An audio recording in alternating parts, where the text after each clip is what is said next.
Aquí estamos nuevamente en un capítulo más de Puro Tornillo, Nada de Tuercas. En esta ocasión nos acompaña un buen amigo, también compañero mío de generación, el doctor Adolfo Leiva. Y acá el comentario oportuno y la palabra breve del señor Jorge Maldonado. ¡Sí, señor! Que nos va a interrumpir durante esta plática. Espero que... se me hace que hoy no tanto, güey, porque ando medio malito.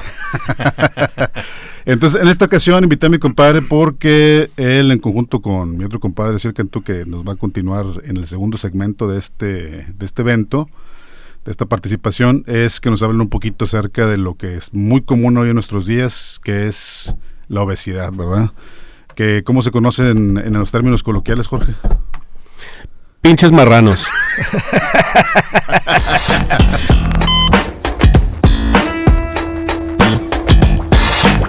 Por favor, introdúcenos un poquito sobre lo que hacen, ¿verdad? Obviamente tu especialidad, tus cartulinas, tus credenciales. Muy bien. Buenas tardes. Primero, bueno, yo soy Adolfo Leiva, yo soy cirujano y luego tengo una formación como cirujano bariatra.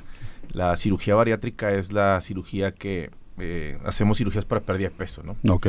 Y pues gran parte de nuestra práctica nos dedicamos al tratamiento de pacientes, personas que viven con obesidad. Ahorita que decíamos de las nomenclaturas. Sí, es que ahorita te das cuenta, fuera del aire estamos platicando de que pues puede resultar ofensivo para ciertos círculos el utilizar la palabra con G, ¿verdad? Exacto. Entonces yo regularmente cuando me refiero a eso, me refiero a gente grande o gente con talla grande, ¿verdad? Y ahorita mi compadre me acaba de ilustrar cómo es gente que vive con obesidad. Personas que viven con obesidad. Ok, esa es la nueva forma de referirse Exacto. A los gordos. Porque digo, yo me incluyo. Yo como lo digo, güey, yo lo digo pero con cariño, güey. O sea... sí, haz de cuenta. Vamos a hablar de los gorditos que no están aquí, ¿verdad? Okay. O sea, porque yo soy uno de ellos, ¿verdad?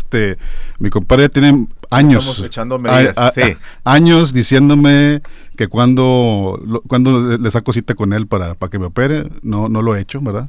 Todavía... No estaría mal, güey, no estaría mal. No, pues pierdo el encanto, compadre. Ay, voy nomás. Todo esto. ¿Qué le voy a dejar a mi mujer, güey? No, güey. Mínimo se te va a ver el pito. Ese todavía alcanza a salir. Pues mira, básicamente... O sea, sí han cambiado, y tú lo has visto, ¿no? Ha cambiado mucho los tiempos, ha cambiado mucho cómo la gente se percibe y cómo las enfermedades se han percibido. De hecho, la obesidad mucho tiempo no era considerada una enfermedad. La enfermedad La enfermedad está en la mente. La obesidad ahora sí que ya se reconoce como una enfermedad, se reconoce como una pandemia, se reconoce como algo que genera demasiado descontrol metabólico y demás. De hecho, acaba de salir el año pasado una nomenclatura diferente, ¿verdad? Como una tablita de cómo se clasifican, y ahora hay, por ejemplo... Que antes era sobrepeso, peso normal, que era el índice de masa corporal. Así es. ¿Y esto sigue siendo como el principal para determinar la categoría, o hay otros factores...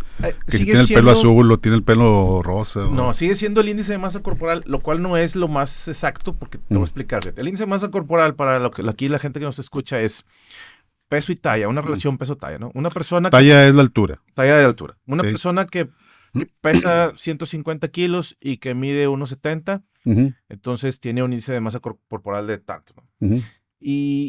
Pero es un cálculo, al final de cuentas. Es un cálculo de únicamente tu estatura con tu peso. Ajá.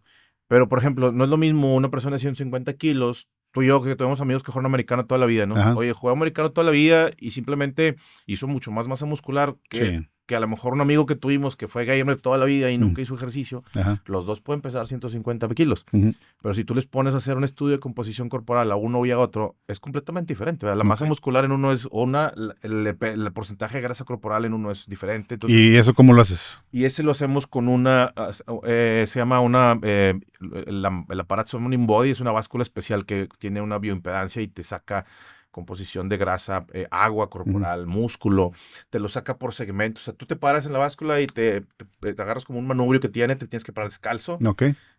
Y te dice cuánta grasa, músculo hay en brazos, piernas, tronco, etcétera. Okay. ¿Y qué también jalan esas madres? O sea, si son exactas.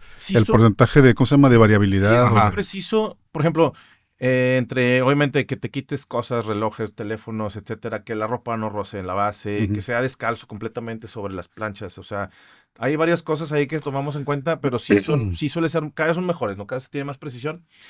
Y entonces, con eso, ya no nada más tenemos el índice de masa corporal, ¿verdad? O sea, si yo te saco tu índice de masa corporal, sería únicamente con tu peso y con tu talla. ¿Te das cuenta? Mide músculo, grasa y qué otra cosa. Agua. En el caso de mi compadre Jonás, se me hace que le encuentran ahí cerveza todavía guardada de años.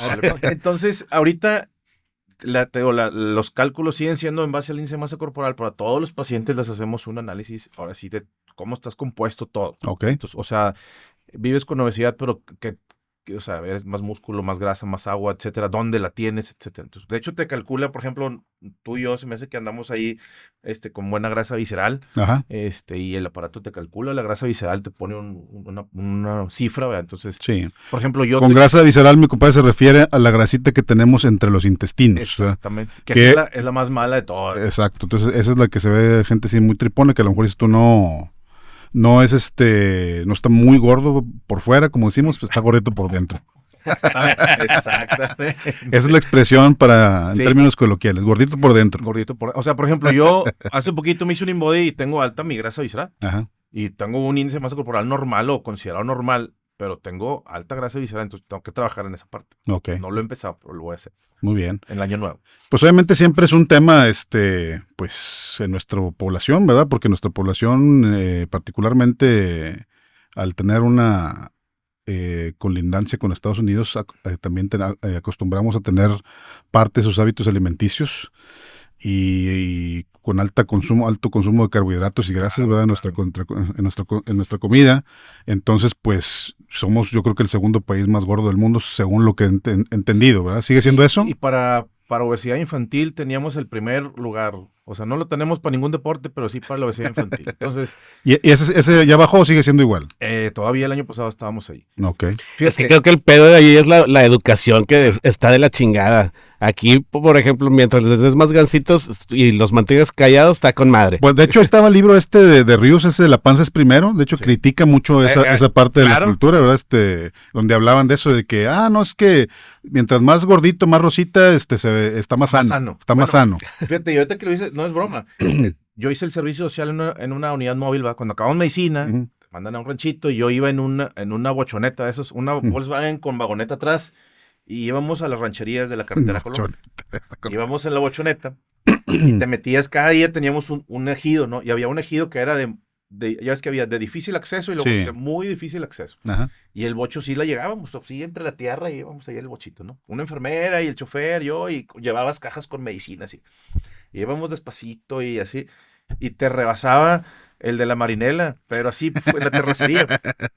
Llegabas al rancho, oye, no tenían maestro, no, el maestro no llegó, el padrecito no llegó, el doctor no llegó, se quedó ponchado, pero el gancito siempre llegaba, la coca a huevo, y la cheve. A huevo. Eso no falta. Entonces, o sea, en México la cultura de la alimentación pues es muy mala, ¿no? La educación que tienen nuestros hijos para alimentarse y todos los niños en general es muy mala. Ok. O sea, lo que son, que hoy en día que se conocen como falsas calorías o calorías malas, que son, pues, que provienen de los refrescos, obviamente de lo que son, pues, dulces, golosinas, pan. Y tú lo viste, ¿no? Quitaron al tigre Toño y al pingüino y al gansito, todos los animalitos. Como quiera, siguen atascándose de comida. Y sigue costando, o sea, siguen comiendo y siguen vendiéndose igual, entonces realmente eso no influyó. Y eso, fíjate, desviándonos un poquito, me decía, no me acuerdo quién, que ese es un hábito que tenemos aquí en México de comprar ese tipo de forma de panecitos o lo que sea, directamente del aparador, ¿verdad? O sea, se cuenta como en un Oxxo o como en un Super 7, tienes acceso a él. Cuando en otros lados no es tan fácil tener acceso a eso y son en lugares específicos donde vas a comprar precisamente eso. Y aquí en México sí está como que over the counter, sí, ¿no? Compras, ¿verdad? Aquí te lo llevan al rancho hasta el fin del mundo, ¿verdad? Lo está demostrado, entonces ese es el problema. Y nuestra obesidad infantil, o sea, esos porcentajes de obesidad infantil los tenemos de hace 10 años, o sea, esos niños de hace 10 años, pues ahorita ya son adolescentes, adultos jóvenes, y tienen el mismo problema. Ahora, por ejemplo, ¿cuál es el índice de masa corporal normal? Que es una persona que mide, por ejemplo, el promedio de un mexicano, según te entendí, debe andar entre unos 70 y unos 72 en tamaño, ¿no? Bueno, depende de dónde vivan, pero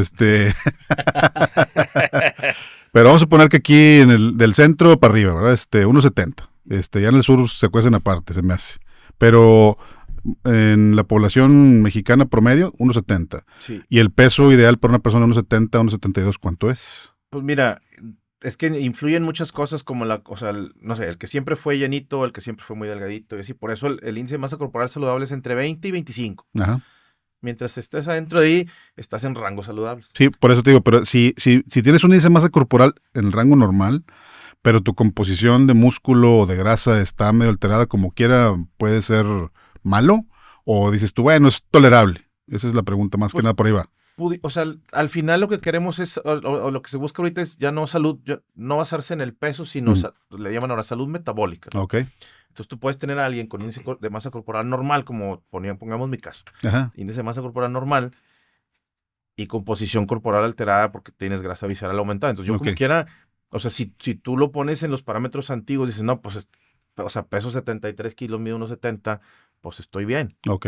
Pero si te pones a ver, oye, tiene grasa visceral y tal, y si me pones a rascarte los laboratorios y le sacas ahí cosas, bueno, a lo mejor, o sea, yo sí tengo por qué preocuparme a pesar de que esté en un rango de índice de masa corporal normal.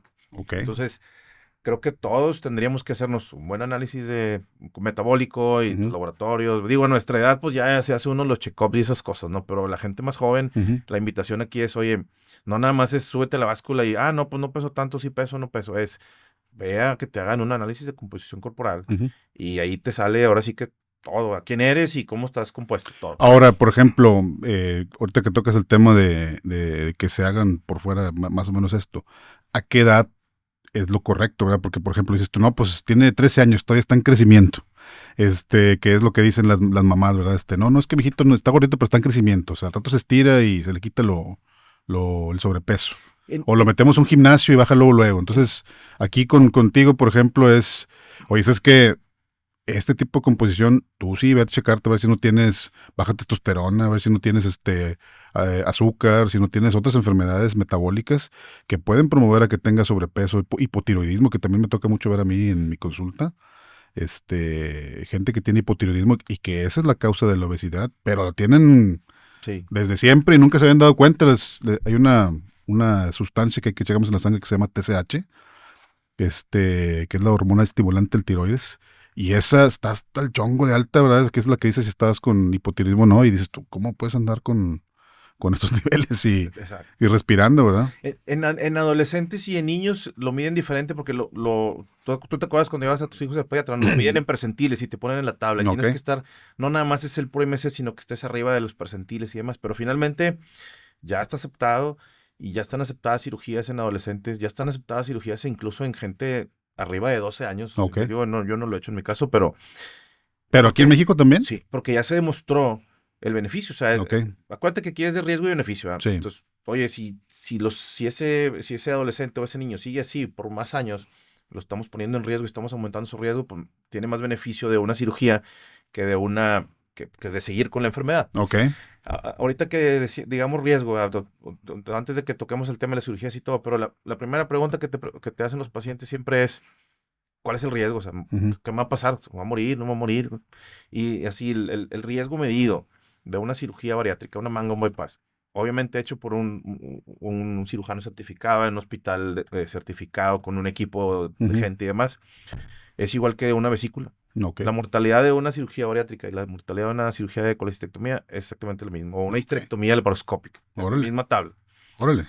Está interesante esa comparativa, ¿verdad? Pero ojo, cirujanos certificados en hospitales certificados con... Que bueno, antes de ahondar en la indicación de la cirugía, que es la pregunta que sigue, y partiendo del inicio de la presentación aquí de las cartas credenciales que hacía contigo, ya en otros casos platicamos ahí en otro podcast, es muy importante siempre que la persona que va a atenderse, bueno, es una recomendación que me ha tocado yo hacerle tanto a familiares como amigos, que te diga el cirujano, ¿dónde te va a operar?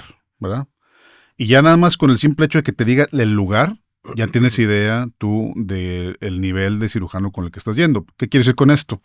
Regularmente en la medicina, los hospitales ponen candados a todos los cirujanos, a toda la gente que trabajamos ahí, y nos dan una cosa que se llaman privilegios, ¿verdad?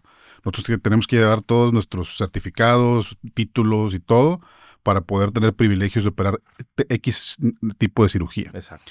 Y entonces, pero ese tipo de ¿cómo se llama? Pues límites o ¿cómo se llama? ¿Cómo llamarlo? Candados que nos ponen los hospitales muchas veces no existen en clínicas pequeñas. Entonces, por eso, muchas veces la gente que no tiene estas certificaciones va y opera en esos lugares, ¿verdad? Y también el lugar ese también no cumple con esas certificaciones. Exacto. O tiene certificaciones a medias y a veces, pues como a veces no revisan, pues hace cirugías que no tiene permiso, ¿verdad? Claro. Y entonces es donde vienen eventualmente complicaciones. Y yo siempre platico con la gente que opera cuando es una cirugía grande, le digo, oye, mira, tienes que ser un hospital que tenga cuidados intensivos, ¿verdad? Que sea pues un hospital que al tener cuidados intensivos pues, regularmente tiene regulaciones y que sea pues conocido, ¿verdad? Que tenga personal de enfermería capacitado, que tenga el equipo que ocupa pues, todo. Y quizá la cirugía sale un poco más cara en ese lugar, pero es más seguro para la persona Claro. que se va a operar y obviamente pues es mucho más cómodo para el cirujano.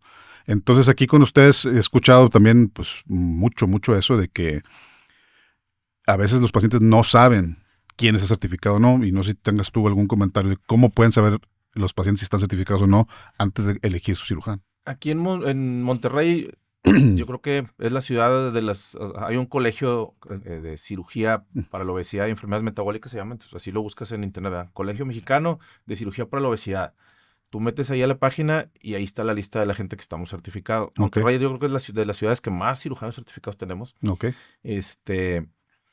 Y la otra es meterte a la página de CONASEM. Ajá. Bueno, esa yo se la recomiendo siempre a todos los pacientes cuando buscan a un especialista de lo que sea, ¿no? Te metes CONASEM y viene un cuadrito ahí de busca a tu especialista. Dice, entonces viene un cuadrito, pones los apellidos, pones la IVA, el viso y ya te pone, ¿no? Y eso es para todas las especialidades. Y ahí salen todas. Entonces ahí sale, por ejemplo, yo tengo que tener el consejo validado para cirugía general y el consejo para cirugía bariátrica. Entonces ahí me sale la IVA, el viso, ya sale mi consejo de cirugía y mi consejo de bariatría. Ok. Y ahí, de hecho, los hospitales cuando tienen duda, si yo voy a operar en un lugar donde nunca voy y los papeles todos se meten y revisan y te avisan, doctor, pues no encontramos su certificación a o ver, recertificación. Exactamente. Que bueno, es otra cosa también que platicamos más a fondo en otros podcasts, pero que sepan, todos los médicos tenemos que certificarnos y esa certificación dura 5 años, regularmente depende de la especialidad, y cada 5 años hay que juntar puntos y que vamos a congresos, actualizaciones y todo eso, y buscar una certificación que cuesta, no es barata, ¿verdad? Más aparte todo lo que nos gastamos en los congresos nacionales o internacionales que vamos, ¿verdad? Pues por eso es importante y cuenta mucho el hecho de ir con una persona que esté certificada o recertificada en su especialidad, ¿verdad? Y la otra que yo siempre digo, creo que es una buena, como, o sea, es un buena, digamos que da buena espina, ¿no? Que tu médico, o tu cirujano, o el doctor que estás viendo esté involucrado en un programa de enseñanza, en un hospital escuela, que tenga un fellow ahí. Nosotros, por ejemplo, tenemos un fellow por un internacional por IFLAC. O sea, tienes a alguien, pues está siendo ejemplo de alguien, ¿no? Sí, exacto. Lo que tú hagas puede influir en esa persona y él va a ver tu manejo, o sea, generalmente y estás exportando tu conocimiento. O luego te cuestionan, ¿verdad? O sea, si tú haces algo que no está indicado, ya llegan y, oye, doctor, ¿y por qué esto? ¿Y por qué operó él si no se operó? O sea, entonces realmente, si su médico que están buscando está involucrado en un proceso de, no sé, un fellow de alta especialidad, o con los residentes, o con estudiantes en una escuela, y lo ves cuando está en la consulta con alguien atrás, a mucha gente no le gusta, ¿no? Oye, está el doctor y tiene ahí un muchachito. Sí, y al contrario, o sea, oye, pues no te puedo decir mentiras, ni te puedo, o sea, porque lo estoy siendo ejemplo de esta persona, que al final, cuando el paciente se va, platicamos el caso, de que, oiga, pues cuál era la indicación, y por qué lo operó, y por qué no lo operó. O sea, realmente creo que es un plus. Ok. Entonces, si el médico con el que estás yendo, oye, pues él está en un programa de enseñanza de esto, pues siempre yo creo que añade como un poquito de confianza. Eso es muy válido, y está muy bien ahí explicado. Y ahora sí vamos a la pregunta de los 64,000. ¿Cuáles son las indicaciones para operarse? Para darle mochila. Después de toda la explicación del InBody y eso, bueno, la indicación sí. Pensé que ibas a decir, ¿qué tanto daño hace la cerveza? Una mamá así. Pues es que tú, para eso estás, es que este güey se aprovecha para hacer consultas gratis aquí con la raza que viene. Claro, güey, pues ¿por qué crees que vengo, güey? Entonces va a decirte de un amigo, que no sé qué, y saca ahí el primo de un amigo. Sí. No, aquí la indicación sigue estando basada en el índice de masa corporal. Entonces, te decía que el índice saludable o lo permitido por los colegios es de 20 a 25, Ajá. de 26 a 30 es sobrepeso, Ok. y arriba de 30 ya es obesidad grado 1, Ok. arriba de 35 es obesidad grado 2 y arriba de 40 es obesidad grado 3. Ok. Arriba de 35, ¿Ya el término obesidad mórbida ya no existe o todavía existe? el obesidad grado 3 es la obesidad mórbida. Pero Ok. lo que pasa es que luego la palabra impacta mucho, ¿no? Y Sí. entonces el paciente, ¿cómo está mórbido? No, obesidad clase 3. Ujú. Clase 1, clase 2, clase 3. Antes había otros términos, los americanos ya tenían super obesidad y super obesidad para índices muy altos. Y luego también pues, los pacientes se pueden sentir aludidos, ofendidos, o de que ¿por qué él le dice obesidad y yo digo super obesidad? Entonces, realmente ya... ¿Cuál sería la clasificación, Jorge Maldonado? Que estás súper gordo, güey, pues chingado. Entonces, ahorita, antes era 35 por arriba con enfermedades, Ujú. te dejaban operar. Y ahorita con los últimos años, igual lo que platicábamos del riesgo-beneficio, se Ajá. mide y todo, dicen, oye, es que los pacientes de 30 a 35, con diabetes, con hipertensión, con el colesterol elevado, con cosas, también se benefician y el riesgo es muy bajito, entonces Ujú. se amplió la indicación hasta 30. Ok. Y de hecho, en pacientes con etnia, ahora que tenemos aquí muchos coreanos y Ujú. japonesitos y así, en ellos, como son gente más delgada, Ajá. cuando llegan a un IMC alto, ya metabólicamente ya están más descompuestos. Entonces, Ok. de 27.5 para arriba, si tienes eres raza asiática, ya pudieras tener indicación si tienes enfermedades metabólicas ligadas al Sí, y con enfermedades metabólicas es que no nada más estés gordito, sino que aparte tengas azúcar, que tengas la presión alta, que tengas el colesterol elevado, apnea del sueño. que andes roncando mucho en la noche. Ey. ¿Qué otra cosa? Pues los que me han mandado tú por infertilidad, Sí. ovario poliquístico, que lo ven mucho los ginecólogos, depresión, todos los problemas de ortopedia, ¿no? Daños en la columna, daños en la rodilla, daños en la cadera. O sea, hay demasiadas. Ahora, pregunta, esas son las indicaciones médicas, ¿verdad? Que dices tú, yo, si viene un paciente a mi consulta, veo que tiene todos estos A, B, C, D y D, que son las características que son indicaciones para cirugía, ¿verdad? Pero si viene alguien que está así como que entre azul y buenas noches, que él de forma estética dice, yo no quiero adelgazar. A lo mejor no ocupo la cirugía, pero quisiera hacer eso para hacer eso. A ese tipo de personas, ¿cuál es el consejo? Casi siempre, fíjate, o sea, cuando llega el paciente, lo que platicamos, ¿no? Ujú. A lo mejor él se siente más sano de lo que estaba y Ajá. les haces la composición corporal y les pides los laboratorios y al final resulta que el IMC no era muy alto, andaba arribita del 30, pero él no sabía que ya tenía resistencia a la insulina o Ajá. que las presiones estaban manejándose altas o que el colesterol estaba alterado, o sea, ya le vas encontrando cosas. Y entonces, la gran mayoría de sus pacientes que creían que era solo estético, resulta Ajá. que sí tenían algo metabólico. O sea, ya cuando están yendo contigo, Es que generalmente sí, ya traen ya, algo. ya traen algo. Con nosotros como cirujanos somos como el último, en la cadena alimenticia somos al final. Y primero hacen una dieta y otra dieta y medicinas y esto y lo otro. Ya cuando se cansan de todas, el proceso es cuando llegan con uno. Sí. O sea, nadie llega y un día se despierta y dice, déjame, ahora sí ya me cansé, vamos a operarnos. O sea, realmente ya pasaron por muchos procesos. Y tú les preguntas a los pacientes, ya se inyectaron cosas, ya tomaron pastillas, ya hicieron gym, dieta, la de la luna, la del sol, la del asterisco, todas. ¿Cuál es la del asterisco, güey? Y al final... ¿Cuál es el asterisco, si es cierto? Sí, güey. Ese es para otro podcast. Y al final, Traigo una pinche curiosidad, cabrón. acaban con uno ya cuando probaron todo, ¿no? Ajá. Entonces, casi siempre cuando llegan con uno ya vienen así decididos y ya cansados a veces de que, doctor, ya hice esto, fui con un nutriólogos, coaches, endocrinos, todo. Y pues ya, o sea, necesito algo más pesado para algo más definitivo. Antes de andar en la técnica, que también es interesante escuchar un poquito cómo es, platicamos también así fuera del aire antes de invitarlos, es siempre, como dices tú, hay como un periodo en el cual el paciente tiene que convencerse de que a final de cuentas la cirugía es para ellos. A lo mejor yo estoy en ese proceso.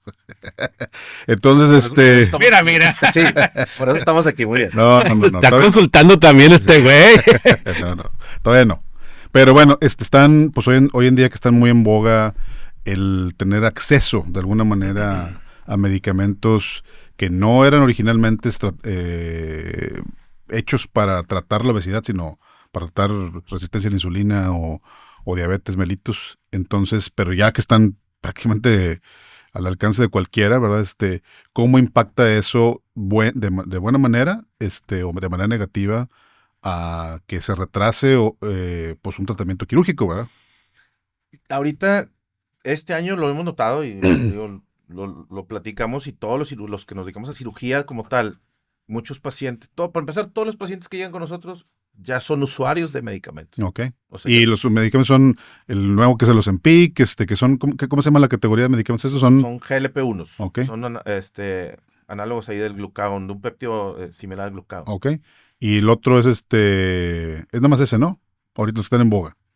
Ahorita hay dos que son muy, muy famosos, que es uno es semaglutida Ajá. y el otro, para no decir marcas, y el Ajá. otro es tirzapatía. Ok. Y son dos laboratorios diferentes y los dos funcionan, los dos son buenos medicamentos. Ok. El problema aquí es como todo en México, ¿no? Ujú. O sea, la disponibilidad del medicamento, Ujú. la gran mayoría de la gente que yo lo veo, que les pregunto en la consulta, no se los dio un doctor, Ujú. se los dio El alguien, vecino. sí, el del gimnasio y el vecino, el mismo de la farmacia, te dice Ok. cómo te lo tomes, en Costco te lo venden, o sea, entonces realmente el acceso es muy sencillo, como tú decías, Ujú. todo el mundo tiene acceso, Ujú. creo que hasta por rápido lo puedes pedir. Ajá. Le picas ahí, te sale y te llevan la jeringa a tu casa. Entonces, pero cuando llega una complicación, cuando el paciente se siente mal, o sea, el índice de éxito de un tratamiento empezado así es muy corto, ¿verdad? Es muy bajo el éxito y los pacientes se cansan muy rápido, Ajá. o les da náusea y se asustan y ya no lo usan, Sí. o se sienten muy mal y luego, no, hombre, ya, esto no. Y realmente ni siquiera, no se tomaron ni siquiera un laboratorio. Sí, O no, sea, no saben si tenían indicación para eso. entonces, oye, primero es, ven a la consulta, te hacemos un análisis de composición corporal, te hacemos laboratorios y ya vemos, oye, ¿sabes qué? Pues pudiera ser esto o pudiera ser medicamento. Sí. Ahorita yo estoy viendo pacientes que llegan para operarse y luego me preguntan y lo dicen, bueno, le intento con medicamento. Sí. Pero si ya fueron a la oficina, se sentaron, los pesamos, los hicimos el InBody, llevaron laboratorios, y tú les explicas cómo se pone, cómo se guarda, que va en el refri, o sea, todas las cosas que nadie les explica, ¿verdad? Sí, claro. Y ahorita te pones a ver en redes sociales y en TikTok hay así a gente que te está diciendo cómo hacer trampa con la pluma para que te salgan más dosis. O sea, si ya estás buscando cómo ganarle al sistema con la pluma, pues, o sea, no era para ti, ¿verdad? Entonces, o sea, Sí. no era lo indicado, o sea, era otra cosa. O sea, ni siquiera fuiste a una consulta y ya estás viendo cómo sacarle más dosis. Y bueno, en la experiencia que tienes tú, digo, obviamente, por ejemplo, también me toca de mi lado en la parte de urología también. Desafortunadamente, en nuestra parte, siempre el grueso de la gente se asusta cuando les dices hay que hacer cirugía. Contrario a ti, el paciente regularmente ya sabe que va a operarse, ¿verdad? Él ya va destinado, no va a escuchar una opinión de algún tratamiento que no es quirúrgico porque pues eres cirujano, ¿verdad? Exacto. En el caso mío, pues sí hay muchas opciones. Algunas de ellas son quirúrgicas, algunas no quirúrgicas. Y siempre lo que procuro en mi práctica es ofrecer una opción no quirúrgica, ¿verdad? Pero a sabiendas de que a lo mejor lo más seguro es que no vaya a funcionar, pero explicarle eso al paciente. Decirle, oye, mira, hay la opción no quirúrgica, podemos entrar por aquí, pero la probabilidad en la especie que tengo es 5%. Vas de menos a más. Pues. 10%, Ahí. ¿verdad? Pero si quieres entrar, mira, y le digo, por ejemplo, en el caso de pacientes que tengo con balanictis, ¿verdad? O balanopostitis, que es muy frecuente que lo vea, le digo, mira, te damos tratamiento médico, cremas, lo que sea, va a recurrir, y tarde que temprano te vas a dar la idea de que vas a ocupar cirugía. O sea, te vas a esperar un año, ¿verdad? Y hasta que te convences, vas a venir aquí y te vamos a hacer la cirugía. Podrías tener la opción de evitarte ese año y lo corregimos de una vez, porque eso es lo que lo va a quitar. En el caso de ustedes, me imagino que es algo parecido cuando alguien está indeciso. Seguido vemos pacientes que luego hacen todo, llegan al laboratorio, todo, ya les explicas cómo está el proceso, todo. Ajá. Y luego llegan meses después, 6 meses después, un año después. Oye, doctor, es que usted me vio, ¿se acuerda? Bueno, ahora sí ya vengo. Y en ese año, pues ellos se hicieron a la idea, ¿sabes? Entonces, pero se convencieron solos, oye, ya. Que eso es lo más importante, ¿verdad? Sí, siempre, creo tú y yo tenemos la misma máxima. Si un paciente no quiere cirugía, no hay que forzar esa opción. Si él no quiere, es explicarle pros y contras, las otras opciones, y al final de cuentas, pues él es el que tiene el problema, ¿verdad?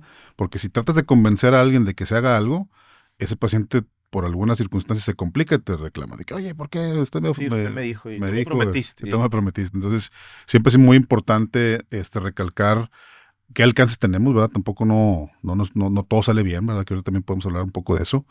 Y que ellos estén conscientes de tanto los riesgos propios de la cirugía, porque obviamente es gente que está bien grande, lo cual ahorita me gustaría platicar en el siguiente segmento, las anécdotas. Es bien difícil a veces encontrar un lugar donde puedas operar gente así tan grande, ¿verdad?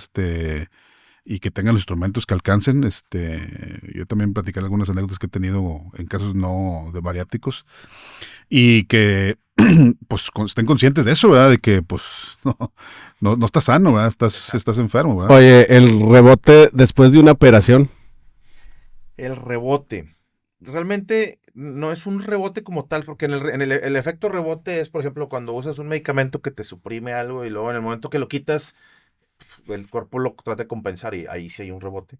Acá la cirugía es, Que hacen trampa. sí, o sea, todas las cirugías, baja de peso el paciente y dependiendo del apego que hayan tenido al seguimiento nutricional y a la psicóloga, a las indicaciones que les damos y todo, es el éxito que pueda tener. O sea, y si tenemos, nosotros le llamamos reganancia de peso. Hay muchos pacientes que tienen reganancia de peso porque pues bajaron su meta y al final pues ya dejaron de ir a tu consulta y con la nutrióloga y con todos. Y ya se siente bien, como sí, dices. No, ya me siento bien, ya no necesito ir al doctor. Y al final, yo siempre les digo, la cirugía es un instrumento, ¿no? Uh-huh. O sea, yo les digo, la cirugía es como un remo. Yo te estoy dando el remo. Uh-huh. Y la nutrióloga y mi psicóloga y yo te decimos cómo se rema, pero al final el que va a remar es tú. Y si tú sabes si remas para adelante, para atrás, si te comes el remo, si lo avientas, ya es tú. O haces la dieta en asterisco otra vez. Entonces, al final, pues ya no, o sea, sí quisiéramos que dependiera de uno, pero ya no depende de uno. Sí. Antes teníamos un grupo de apoyo, fíjate, hace más de 10 años. Y todos los pacientes recién operados los juntábamos y los invitábamos a que fueran y les dábamos pláticas y a los que ya acabamos de operar como en el mes, 2 meses pasados, ¿no? Y iban ahí al auditorio del hospital y la nutrióloga les daba cosas y conseguía patrocinadores y les daban ahí que dulcitos de amaranto y que proteínas y muestras y demás. Gratis. Oye, ven, te vamos a dar seguimiento y te vamos a apoyar y todo. Y les hablábamos, no sé, a 50 pacientes y iban 8. Okay. Y luego 60 pacientes y iban 10. Okay. Y al final hicimos a lo largo de un año y dijimos, oye, pues nosotros ya, o sea, estamos haciendo de más por tratar de jalarlos, ¿no? Y a la gente, ahí te das cuenta que a la gente no le interesa. Ok, ahora sí, vamos a adentrarnos en lo que es la técnica en sí. O sea, ¿en qué consiste? Porque siempre hay dos cirugías más conocidas, que yo que me gustaría platicar de esas dos. Una que es la más común, que es la del día a día, me imagino, que es la manga. Así es. Y la otra es el bypass. Aquí que nos expliques un poquito la diferencia entre una y otra, técnicamente hablando, en lenguaje que Jorge entienda. Por favor. Porque siempre está quejando. Sí, pues que salen con pinches términos mamones y la chingada de que, güey. Son para... Te sacan de la jugada. Sí, güey, son para que no entiendas, güey. No, mira, es bien fácil. O sea, hay una y otra. La cirugía, ahora sí, como nosotros le llamamos en muchas cosas en medicina, el estándar de oro, el gold standard, es el bypass gástrico. Y esa cirugía está desde el siglo pasado y se hacía abierta antes de que hubiera la laparoscopía y se fueron modificando y, o sea, tiene varias partes en la historia de la cirugía bariátrica para llegar al bypass como lo conocemos, ¿no? Un bypass que se llama NY de Rux. Ese sigue siendo el estándar de oro. Y esa es una cirugía que tiene muchos años teniendo éxito, ¿no? Que consiste en qué desconectan y qué conectan ahí. Las primeras cirugías, fíjate, casualmente empezamos aquí al revés, ¿no? Las primeras cirugías bariátricas eran muy radicales. Brincaban pedazos muy grandes de intestino, los pacientes se desnutrían mucho, entonces se revertían y demás. Haz de cuenta que al final del camino llegaron a una técnica en la que el paciente ya le encontraron cómo le va bien y cómo mejorar las enfermedades y demás sin que se desnutra, sin que haya tanta complicación metabólica por la falta de comida o de nutrientes. Okay. Y entonces en ese bypass hay dos componentes. Es una cirugía que se llama mixta. Okay. Hacemos un estómago chiquito, entonces al paciente le cabe poca comida. Y la otra esa es la parte restrictiva, le llamamos. Okay. Vas a comer poquito porque te estamos restringiendo la comida. Y la otra es la parte malabsortiva. Y en la parte malabsortiva tenemos todos más o menos 6 metros de intestino delgado. Ok. Eso es lo que contó Machete, ¿verdad? La película Machete. Tenemos 6 metros de intestino que se anda colgando. Es imposible eso, pero bueno. Sí. Bueno, de esos 6 metros podemos jugar con la longitud o podemos con las distancias y podemos hacer que la comida se brinque hasta más de 2 metros a veces. Entonces, la comida ya no va a pasar por los mismos 6 metros. A lo mejor se brinca 2 o se brinca más y pasa por 4 metros o Ujú. 3 metros de intestino.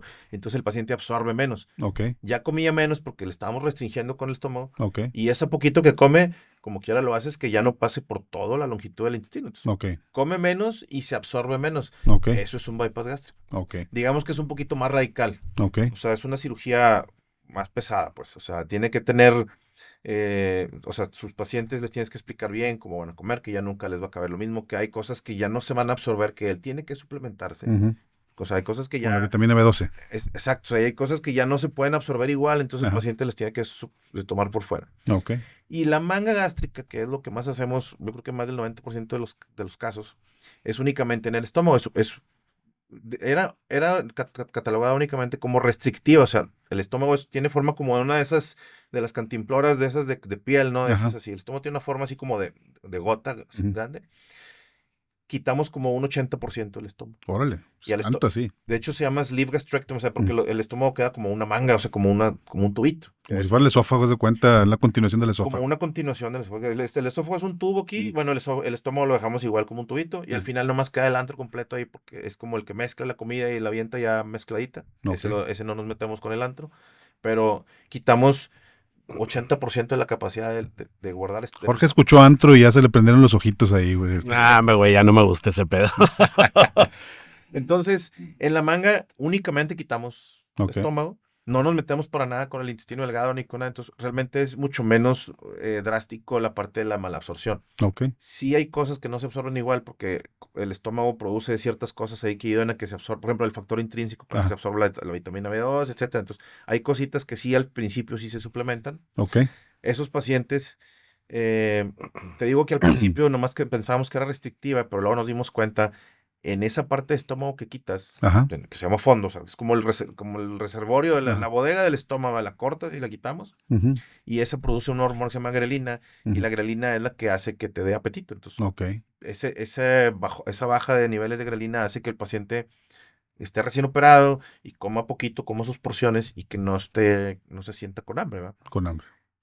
Como todo, el cuerpo es bien listo y se adapta y entonces los niveles de grelina al final del camino se vuelven a normalizar, pero en ese tiempo tú lo tienes bien con la psicóloga, la nutrióloga, contigo, etcétera, y al final del proceso, pues el paciente se acostumbra a comer sus porciones y ya. Pequeño. Y es lo que yo le digo a los pacientes, ¿verdad? La idea no es que no vas a comer diferente toda la vida ni que andes sacándole la vuelta a las cosas. Tú puedes ir a una boda y pues nomás de la crema le sacas la vuelta y del plato principal pues te comes tantito de la proteína, ¿verdad? Le comes al pollo o si vas a un mejor evento pues a la carne, Sí. Poquita verdurita y una copita. Y eso es lo que te va a caber. Y al postre a lo mejor ya te va a caber. Sí, que como decía tu compadre Lalo, decía en lugar de comprarte un ribeye de 1 kilo que te comías antes, ahora unos Sí. 100 gramos de guayú. Sí, te compras, o sea, te ahorras mucho también en consumir, ¿verdad? Pero Ajá. puedes ir a un restaurante y pues ya no te vas a comprar 5 tacos, te vas a comprar 2 taquitos ahí. Ok. Comes por una porción o compartes el platillo, ¿verdad?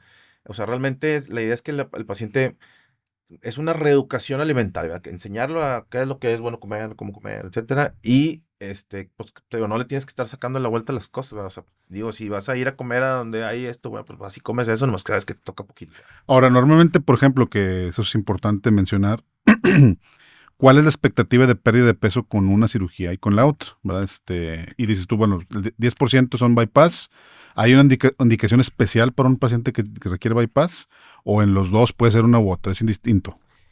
Nosotros, digo, varía mucho de grupos, hay, Mm. hay gente que es muy más puristas o más clásicos y hacen mucho más bypasses. Ok, Hay gente que hace más mangas, hay gente que no sabe hacer bypasses, ok. hay que decirlo también.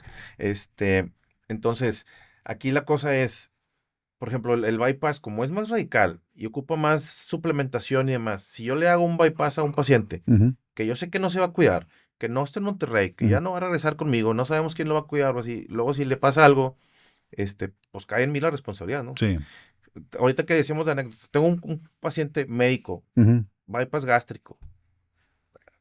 Como buenos médicos somos malos pacientes. Sí, malos pacientes. Entonces, años después, me dice, es que tuve una fractura de tobillo. Ujú. Y el médico más joven que yo. Me fracturó el tobillo. Pues su bota, su yeso va.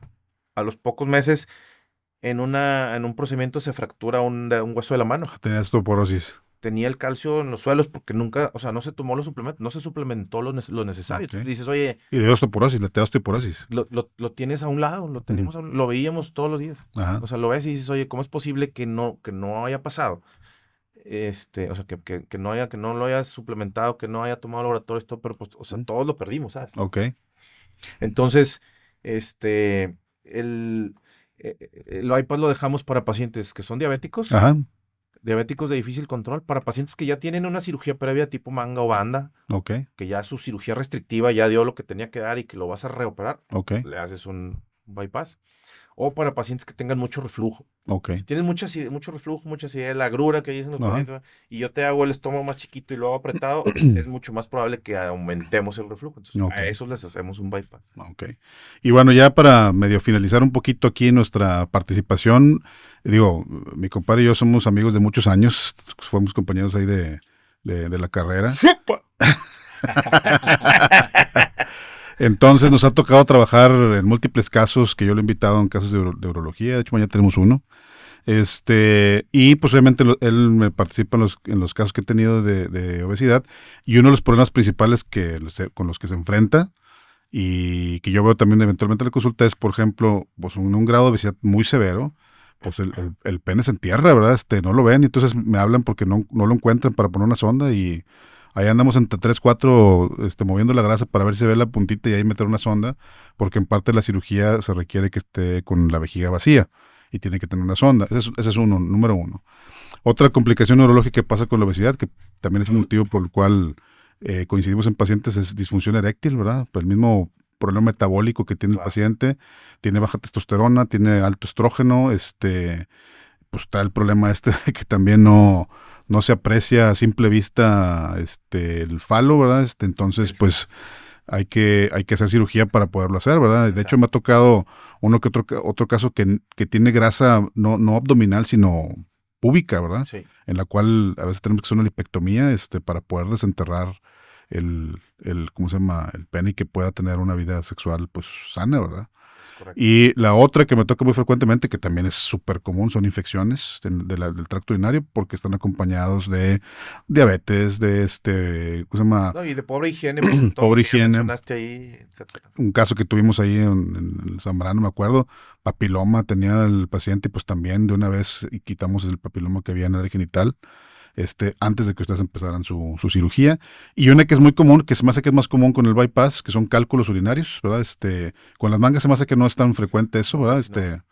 Pero con los pacientes que tienen bypass, como hay menos absorción o no se suplementan, tienden a hacer cálculos urinarios, y esos a veces me toca verlos pues en urgencias, ¿verdad? Que llegan ahí con el... Fertilidad, o sea, a mí me has mandado pacientes para Ajá. operarse que el motivo de consulta era inicialmente pues la infertilidad y va ligada al peso del paciente, y les ayudas con la cirugía y mejora la fertilidad. Así es, mejoran todos los parámetros metabólicos que eventualmente se manifiestan en lo que son, pues, todo esto, ¿verdad? Se mejoran. Y se quita todo este detalle de, por ejemplo, ¿se opera si era diabético, se quita la diabetes? Porque es una pregunta que hace frecuentemente.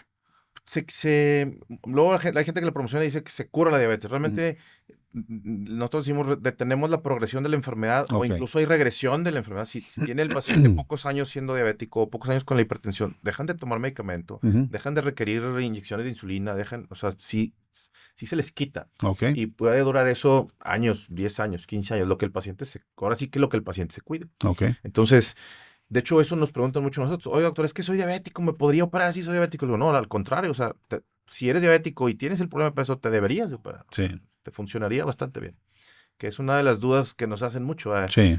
Que es que tengo presión y colesterol, ya no me puedo operar. No, al contrario, o sea, obviamente te hacemos una valoración preoperatoria, te ve un internista, te toman un electro, te toman todo, vemos que esté todo bien, Ajá. que se puede operar, pero pues les va muy bien y se les quita el colesterol y se les baja la presión, se les quita Pues todo lo metabólico que traen ahí cargando encima, Exactamente. y pues regularmente, según lo que he escuchado, pues dura, como dices tú, buena parte de lo que el paciente quiera, pero en promedio 8 o 10 años, que es lo que dicen que rejuveneces y que le ayudas a que a lo mejor tu probabilidad de vida era menor por tener todo esto, y pues obviamente pues se prolonga. No, y digo, ahorita hablamos de reganancia, pero todos tenemos muy buenos pacientes, pacientes que hemos operado y que los ves 10 años después y sí, se han conservado y siguen sanos, o sea, sí les cambiaste la vida, o sea, se les cambió todo su proceso. ¿Eh? Uh-huh.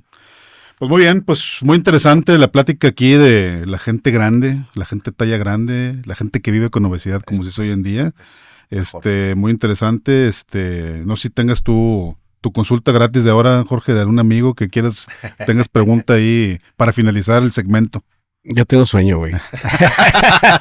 Entonces él ocupa cirugía. Sí. Es un síntoma. Estaba roncando.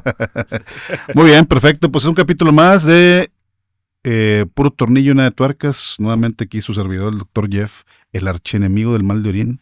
El doctor Adolfo Leiva, el opera obesitos. Puto, güey. Y Jorge Maldonado, nos despedimos. Adiós. Saludos. Gracias.